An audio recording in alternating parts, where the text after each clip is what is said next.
नमस्कार विद्यार्थियों, आज फिर हम जानेंगे चार्ली चैपलिन की कला और जीवन के कुछ अनजाने पहलुओं को, जो कि संकलित हैं चार्ली चैपलिन यानी हम सब पाठ में, और ये पाठ है कक्षा 12 की आरोह भाग 2 पुस्तिका के अंदर।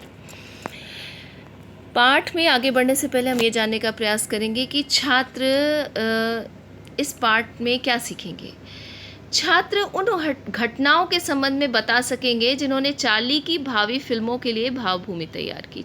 छात्र भारतीय सौंदर्य शास्त्र पर चार्ली के प्रभाव को बता सकेंगे। छात्र सिने जगत पर चार्ली के प्रभाव को व्यक्त कर सकेंगे और छात्र चार्ली की विशेषताओं को स्पष्ट कर सकेंगे। पर पाठ की ओर बढ़ने से पहले थोड़ी बातचीत कर लेते हैं। सत्र 1 में हमने विष्णु खरे के साहित्यिक योगदान तथा चैपलिन की दर्शकों में लोकप्रियता, चार्ली चैपलिन की फिल्मों की विशेषताएं, चार्ली और आम आदमी में निकटता जैसे विषयों को विस्तार से पढ़ा है। पर क्या आपको पता है चार्ली चैपलिन का जन्म कहाँ हुआ था? चार्ली चैपलिन का जन्म हुआ था लंदन, यूके में। चार्ली चैपलिन का जन्म कब हुआ था?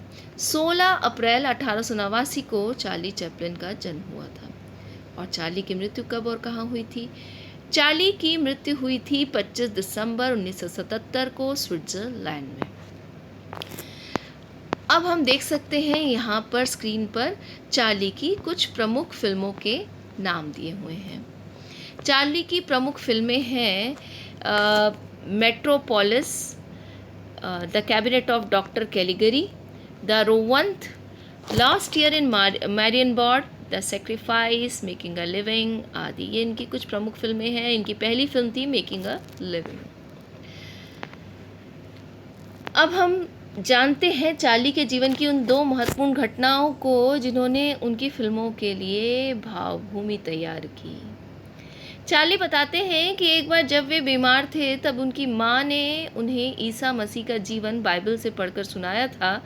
ईसा के सूली पर चढ़ने के प्रकरण तक आते आते माँ और चार्ली दोनों रोने लगे। चैपलिन का मानना था कि ओकले स्ट्रीट के तहखाने के उस अंधियारे कमरे में माँ ने उसे सबसे दयालु ज्योति को उजागर किया, जिसने साहित्य और नाट्य को उनके महानतम और समृद्धतम विषय दिए हैं, और वे विषय हैं स्नेह, करुणा और मानवता। दूसरी घटना जो चार्ली के जीवन की है, महत्वपूर्ण है और जिसने बहुत हद तक चार्ली की फिल्मों की भावभूमि तैयार की, वो घटना थी कि बचपन में चार्ली के निवास स्थान के पास एक कसाई खाना था। रोज सैकड़ों जानवरों को वे वहाँ जाते देखा करते थे।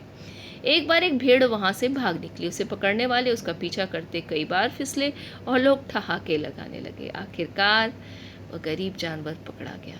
चार्ली रोता हुआ माँ से कहने लगा, उसे मार डालेंगे। अपनी आत्मकथा में चार्ली ने यह स्वीकार किया कि बसंत की उस दोपहर में घटित उस घटना ने ही उनकी भावी फिल्मों के लिए भूमि तैयार की, और वो भूमि थी त्रासदी और हास्योत्पादक तत्वों के सामंजस्य की। अब हम ये देखते हैं कि भारतीय सौंदर्य शास्त्र पर चैपलिन की प्रसिद्धि का, चैपलिन की कला का क्या प्रभाव पड़ा। भारत के साहित्य में अनेक रसों की स्थिति देखने को मिलती है, परंतु करुणा के साथ हास्य का संयोजन भारतीय सौंदर्य शास्त्र में देखने को नहीं मिलता। हास्य दूसरों पर तथा परसंताप से प्रेरित है। अधिकांशतः विदूषक द्वारा संस्कृत नाटकों में हास्य की स्थिति उत्पन्न की जाती है जब राज परिवार के लोगों के साथ बदतमीजियां करता है, पर हास्य का करुणा से संयोग कहीं देखने को नहीं मिलता। करुणा सद व्यक्तियों के लिए है तथा कभी कभी दुष्टों के प्रसंग में भी दिखती है। इसलिए भारत में चैपलिन के महत्व को, चैपलिन का जो स्वीकार्य था उसका एक सौंदर्य शास्त्रीय महत्व तो बनता ही है, क्योंकि चैपलिन ने ही भारत को ये सिखाया कि हास्य के साथ करुणा का अद्भुत मेल किया जा सकता है। भारतीय जनमानस ने चैपलिन को जिस सहजता से स्वीकार किया, उससे उसकी सार्वजनिकता तो रेखांकित होती ही है, परंतु इसके मूल्यांकन की भी संभावना को प्रदर्शित करती है। अब हम बढ़ते हैं चार्ली का भारतीय सिने जगत पर प्रभाव। भारत में बहुत कम लोगों को अमिताभ बच्चन या दिलीप कुमार कहा जाता है, परंतु हर दूसरे व्यक्ति को परिस्थितियों का औचित्य देखते हुए चार्ली या जॉनी वॉकर कहना एक स्वीकारोक्ति है कि हमारे बीच नायक कम है और हर व्यक्ति दूसरे को जोकर या विदूषक समझता है। वास्तव में हर मनुष्य ईश्वर का विदूषक, क्लाउन, जोकर या साइडकिक है। यह आश्चर्य की बात नहीं कि महात्मा गांधी और नेहरू दोनों ने कभी चार्ली की निकटता चाही थी। इसी से प्रेरित हो राज कपूर ने आवारा बनाई, जो दी ट्रैम्प का शब्दानुवाद ही नहीं था बल्कि चार्ली का भारतीयकरण ही था। आवारा और श्री 420 से पहले नायक में स्वयं पर हंसने की परंपरा नहीं थी।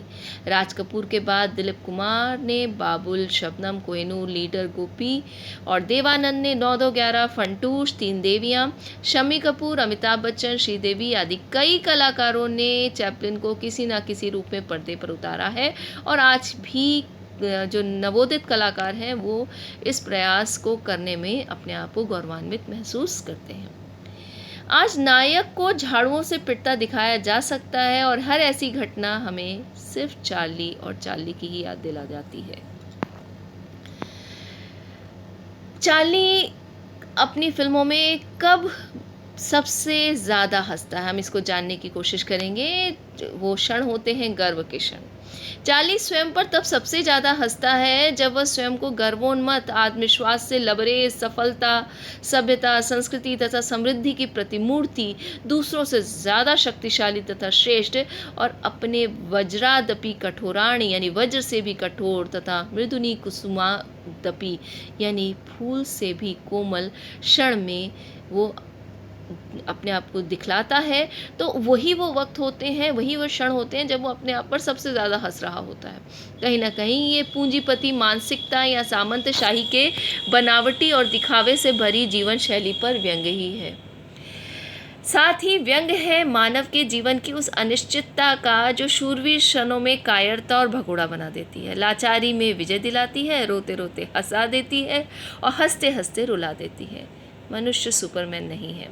अपने चरमोत्कर्ष के क्षणों में हम अगर आईना देखें तो चेहरा चार्ली चार्ली हो जाता है, अर्थात चार्ली हमारे भीतर साकार हो जाता है। तो आज के लिए बस इतना ही। और जो है आपको बहुत सारे इसमें जो है लिंक दिए गए हैं जिससे आप जो है अपना स्वमूल्यांकन कर सकते हैं, प्रश्न बैंक से लाभान्वित हो सकते हैं, कार्यपत्रक से आप पाठ की मुख्य बातों की पुनरावृत्ति कर सकते हैं, सीख सकते हैं। तो आज के लिए बस इतना ही। एक बार फिर शायद हम मिलें किसी और पाठ के साथ। तब तक के लिए स्वस्थ रहें, आनंदित रहें। धन्यवाद।